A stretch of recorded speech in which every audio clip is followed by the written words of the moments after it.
Est-ce que tu as déjà perdu ta motivation par rapport à ton Comment est-ce que compte? tu fais Et pour faire des partenariats avec On a les l'impression que marques vous de êtes des papeterie? acharnés Enfin, et est-ce que que Est-ce qu'il y vous a de la c'est elle travaillez qui jalousie te dans... toi, contacte? est-ce Est-ce que que tu c'est as toi des qui les conseils contacte? pour Voilà. que pour la donnerais Moi, relation personnellement, j'ai plutôt? voilà.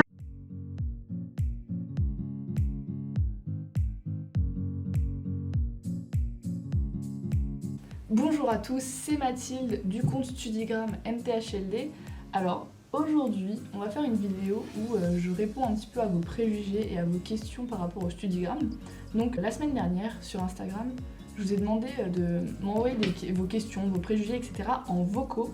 Et du coup, on va les ouvrir tout de suite. Alors j'ai reçu pas mal de questions, donc je ne pense pas pouvoir faire tout en une seule vidéo. Mais c'est parti.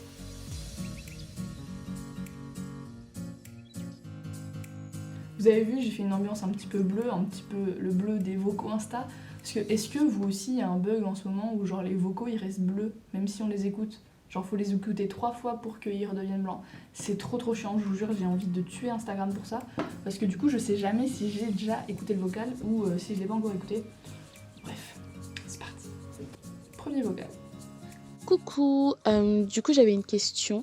Quels seraient les conseils que tu donnerais à toutes les personnes qui voudraient se lancer dans un compte Studigram mais qui savent pas trop comment faire? Et je pense que c'est une question qui pourrait servir à pas mal de personnes. Donc du coup, voilà. Merci beaucoup déjà de m'avoir posé cette question. Alors très bonne question parce que c'est une question qu'on me pose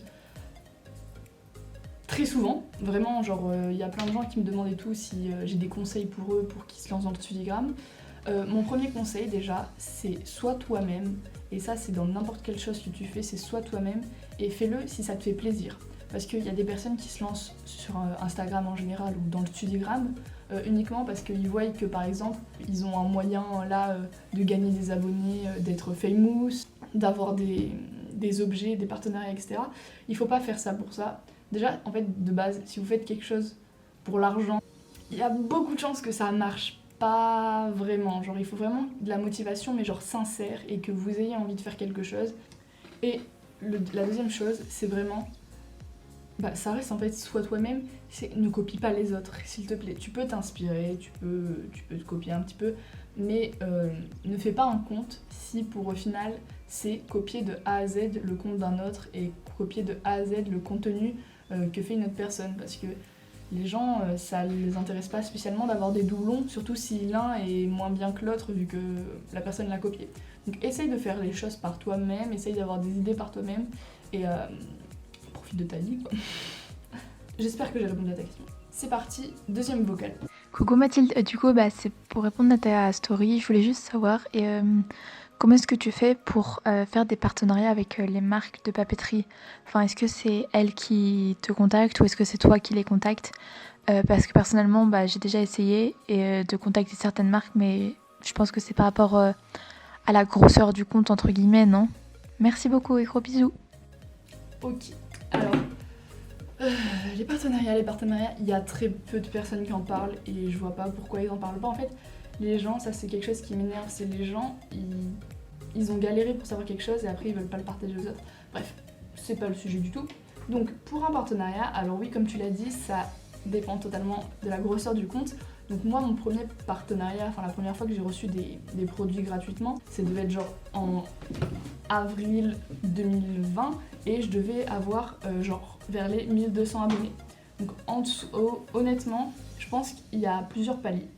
En dessous de 1000 abonnés, tu as très peu de chances que les marques te répondent favorablement. Donc moi j'avais démarché plein de marques parce que je voulais faire un concours pour les 1000 abonnés. Finalement toutes les marques m'ont répondu négativement ou m'ont dit reviens nous voir quand tu auras 1000 abonnés. Avant 1000 abonnés, n'espère pas grand chose. Après, quand tu as passé les 1000 abonnés, c'est un peu plus facile. Donc là, tu peux commencer à contacter via Insta ou via mail des marques françaises, c'est mieux, ou francophones du moins. Enfin, pas des grosses marques. Commence pas à aller me contacter Post-it, qui n'a aucun compte français. Quand tu as passé les 5000, 6000 abonnés, tente n'importe quelle marque et tu auras plus de chances qu'elle te réponde favorablement. Et après, quand tu passes les 6000 abonnés, après c'est de plus en plus les marques elles-mêmes qui te contactent. Ne te sens pas obligé d'accepter toutes les propositions. Si tu n'en as pas besoin, va pas accepter si tu n'en as pas besoin parce que c'est plus du gâchis qu'autre chose. Et après, passer les 10 000, normalement c'est bon. Si tu demandes à une marque, la plupart du temps, elle va te répondre favorablement. Donc, pour revenir, tu vas avoir la marque, tu lui envoies un petit message par Instagram, donc tu te présentes, tu présentes ton compte, tu dis pourquoi tu aimerais faire une collaboration avec eux, et tu restes poli, etc. Et normalement, la plupart du temps, les marques répondent. Vraiment, j'ai eu très peu de vues ou très peu, genre de pas de réponse. Vraiment, les marques m'ont toujours souvent répondu. Donc ne perds pas espoir. Après, il faut pas faire ça non plus pour les partenariats, mais j'espère quand même que j'ai répondu à ta question. Bref. Troisième vocal. J'espère que tu vas bien. Et pour la vidéo, pour l'un des préjugés, je pense que c'est un préjugé qu'on a de tous les comptes Instagram. Mais c'est que on a l'impression que vous êtes des acharnés et que vous travaillez tout le temps, que vous prenez pas de pause et tout. Voilà. Alors, je ne peux pas répondre de la part de tous les studigrammes, mais je vais répondre déjà de ma part. Alors, est-ce que tous les studigrammes sont des acharnés? La réponse est clairement non. Il y en a beaucoup qui travaillent beaucoup, ça je le sais, parce qu'il y en a qui travaillent énormément. Par exemple, moi, par semaine, je dois travailler entre 15 et 20 minutes. Non mais là, vous allez pas me croire, mais c'est la vérité. Genre, à part quand j'ai des semaines où j'ai vraiment genre un seul travail, genre un DM à rendre ou un truc comme ça, mais ça la plupart du temps c'est les vacances, je travaille vraiment pas. Seconde, check. Je sais qu'il y a des comptes Studigram qui travaillent de ouf, je sais qu'il y a des comptes Studigram qui travaillent pas du tout, mais ce qu'il faut pas se fier, c'est qu'il y a des personnes qui pensent que les comptes Studigram travaillent tout le temps. Pourquoi? Parce que, bah forcément, on est un compte Studigram, donc on va faire une story quand on est en train de travailler. Donc en fait, dans ta tête, tu vas voir juste les stories de la personne en train de travailler. S'il faut, il va y en avoir qu'une seule par jour. Mais en fait, vu que tout le temps ces stories c'est ça, tu vas avoir l'impression qu'elle travaille H24. Alors que finalement, elle travaille, s'il faut, elle travaille juste 1 heure par jour et voilà. Donc ne vous fiez pas aux réseaux sociaux. On ne montre uniquement ce que l'on veut dans nos stories et dans nos posts et sur les réseaux en général. Donc ne vous fiez pas à ça et ne pensez pas non plus que c'est la réalité. Après, moi, vous le savez, je me cache pas que je travaille pas trop. Quatrième vocale.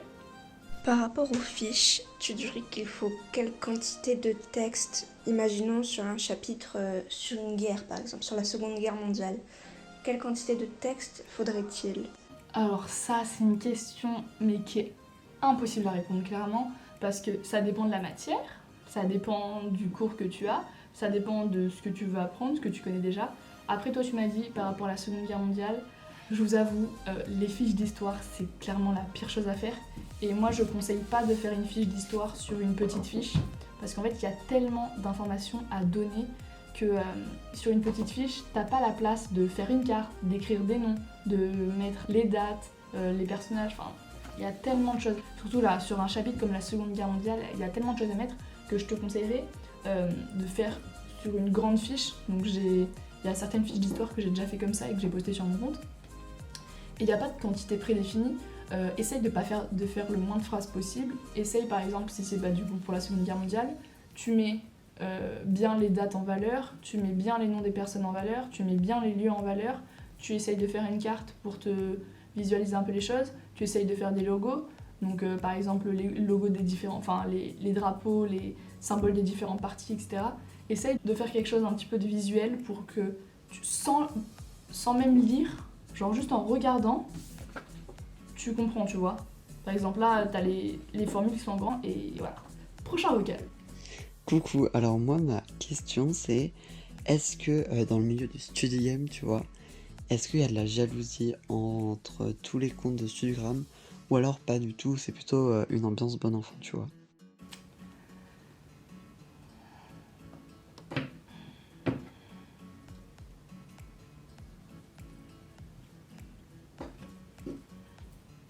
Je sais pas trop quoi vous répondre. Enfin, en fait, en réalité, c'est comme tu l'as dit dans ton vocal, il y a vraiment un côté qui est bon enfant et un côté qui est jaloux, mais qui est jaloux jusqu'à l'os. C'est un truc de ouf. Et ce que peu pensent et imaginent, c'est que les gens qui sont jaloux, ce sont très rarement les tout petits comptes.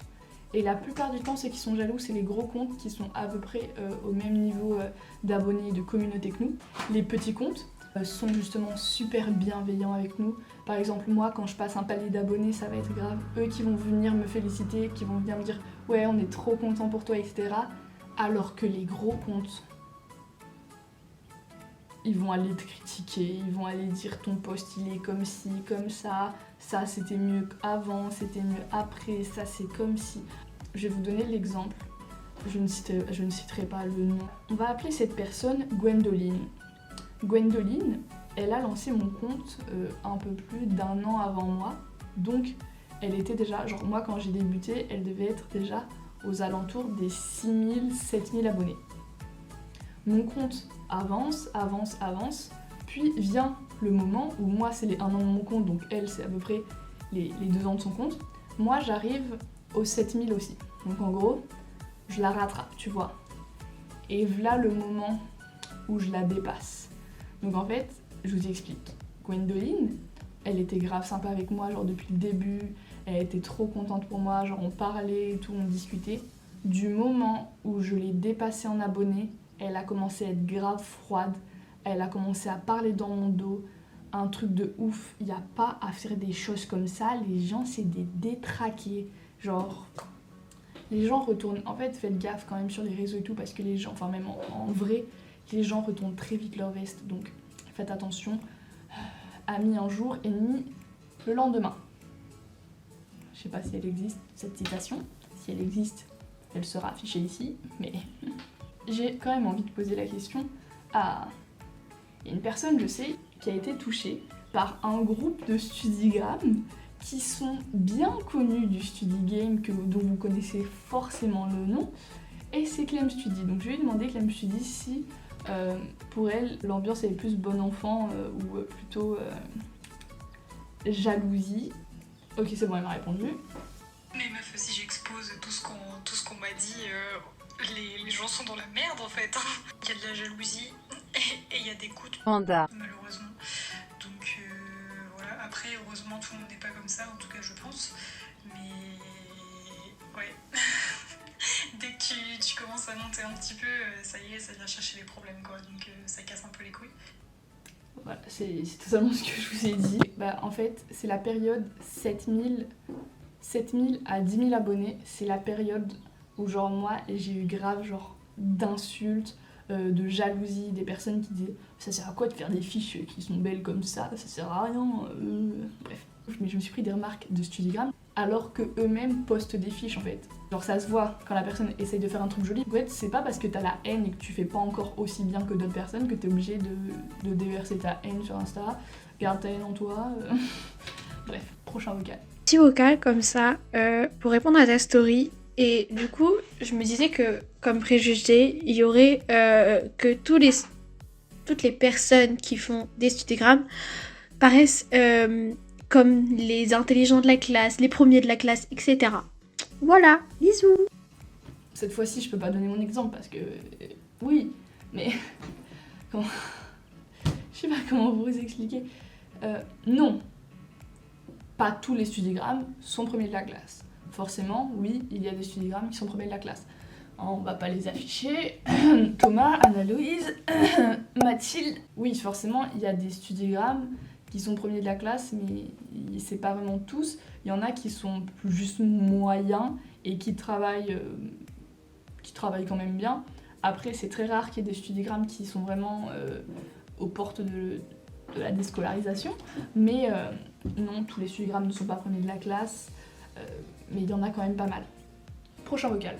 Est-ce que tu as déjà perdu ta motivation par rapport à ton compte? Et voilà. Est-ce que j'ai perdu ma motivation par rapport à mon compte? Pas totalement, non. Jamais vraiment, j'ai jamais vraiment perdu ma motivation. Genre, j'ai jamais eu genre une période où je voulais vraiment plus faire le compte. Il y a des jours, j'ai pas envie de faire de story, j'ai pas envie de faire de post. Ben, j'en fais pas, je vais pas aller me forcer, je vais pas aller faire genre que tout va bien et tout, ça sert à rien. Mais sinon, il n'y a pas genre une période où j'ai vraiment voulu arrêter mon compte ni rien. Genre, ça m'apporte tellement genre de bonne humeur, de bonnes vibes et tout que je vous aime quoi. On va donc passer au dernier vocal. Et aussi, deuxième question, est-ce que tu as des studigrammes à nous recommander? Voilà. J'ai fait exprès de garder ce vocal pour la fin pour conclure cette vidéo en beauté Alors, les Studigram que j'ai à vous conseiller, il n'y a pas de classement ni rien, je vous dis vraiment ce qui me passe par la tête et ceux vraiment que je kiffe et genre c'est des trucs, les comptes que je surkiffe. Donc je vais juste vous faire mon top 3 des Studigram clairement à suivre. Du coup nous avons Mathilde Studi qui est en seconde et qui passe en première, My Little Studigram qui est en première et qui passe en terminale, et Tom Studi qui est en terminale et qui passe en passe. T'as capté. Franchement, ces 3 comptes, clairement, qui sont à suivre dans le Study Game. Après, il y a des comptes que vous connaissez, qui sont beaucoup plus gros. Mais ça, c'est des comptes de moins de 10 000 abonnés qui sont vraiment à suivre absolument. Merci beaucoup d'avoir regardé cette vidéo. J'espère qu'elle vous a plu. Je suis désolée déjà s'il y a un problème de qualité du son ou autre, ça va s'améliorer avec le temps. Je suis désolée aussi si j'ai pas souvent regardé la caméra parce qu'en fait j'ai mon ordinateur là avec le retour, j'ai le téléphone, je réfléchis un petit peu partout. N'hésitez pas à me donner votre avis en commentaire, à me donner aussi un préjugé, pourquoi pas pour une prochaine vidéo. Est-ce que vous voulez une partie 2? Parce qu'il y a encore plein de questions auxquelles je n'ai pas encore répondu. Et n'hésitez pas à vous abonner et à liker la vidéo, ça me ferait super plaisir. Allez voir mon Insta, allez checker mon Insta bien sûr. A plus.